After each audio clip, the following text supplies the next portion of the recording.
The universe stays intact as a prison for souls. Every generation is a step lower, further from the perfect monad holiness, and they created worlds of their own. Now, they were only one step above pure evil, so these were corrupted worlds. In the Gnostic text, specifically the Apocryphon of John, it gives a detailed account of the various archons. In this chapter, it suggests there are 7. These actually correspond very nicely with the 7 planets. And the actual names of the planets in our tradition have very different names when they are called archons in the Gnostic tradition. Saturn in the Gnostic tradition is called Yaldabaoth or Samael. Jupiter is called Iao. Mars is called Sabaoth. Venus is called Astaphanos. The Sun is called Adonaios. Mercury is called Elios. And the Moon is called Horaios. We now have astrology where planets appear to have influences on the personality that vary from one to the other. We then have this opportunity to understand there is a ghost in the machine. Something is going on that takes the apparent mundane reality of life on its surface veneer level.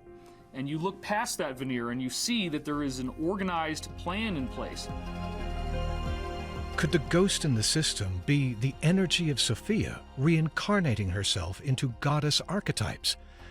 And could these concepts of the demiurge and the archons coincide with some of the motivations of the characters in the Sumerian text?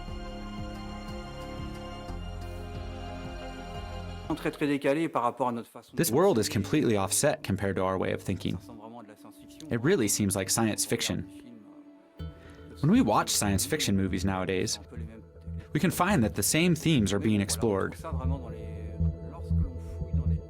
In Egyptian Gnostic texts, we find a recurrent main character. She is called Sophia. And this Sophia will become Tiamat, Tiamata from the Sumerian text.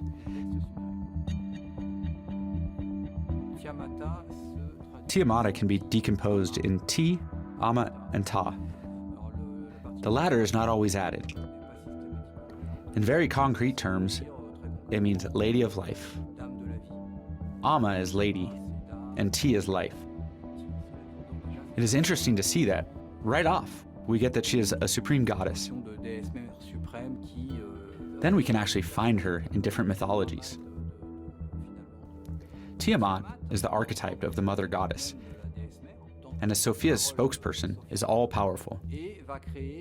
And according to the Sumerian text, she is going to create herself a lineage of females that we call Amashatum.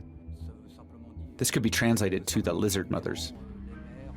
In the Sumerian text, I think it's important to note that the Sophia energy is going to create a new being named An. You should know that the An particle also means the sky. That character is then going to create a people we find in Sumerian text.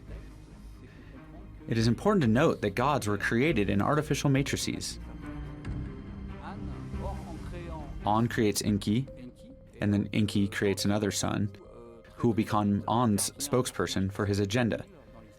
His name is Enlil, and he will ceaselessly be against Enki in order to impede him and his knowledge from getting out to the humans.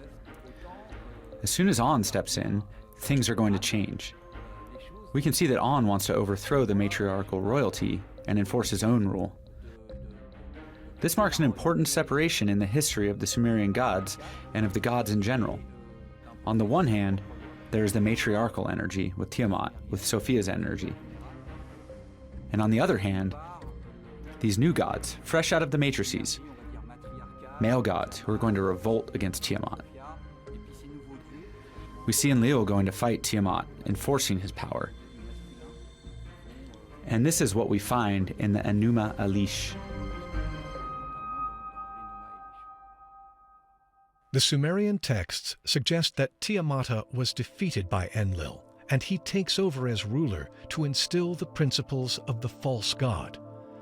In the Gnostic text, however, it suggests that the Sophia energy that embodied Tiamata was not defeated, but rather ignored, and the knowledge of her existence was taken over by the knowledge of the demiurge. The Gnostic texts explain to us that we have been under the influence of this great archon who is not the true creator he fashions himself to be. And because of this, we suffer greatly under our own false reality. But the Sumerian texts remind us that throughout this battle of humanity, there's given to us an ally by the name of Enki, who fights to keep the Sophia frequency alive.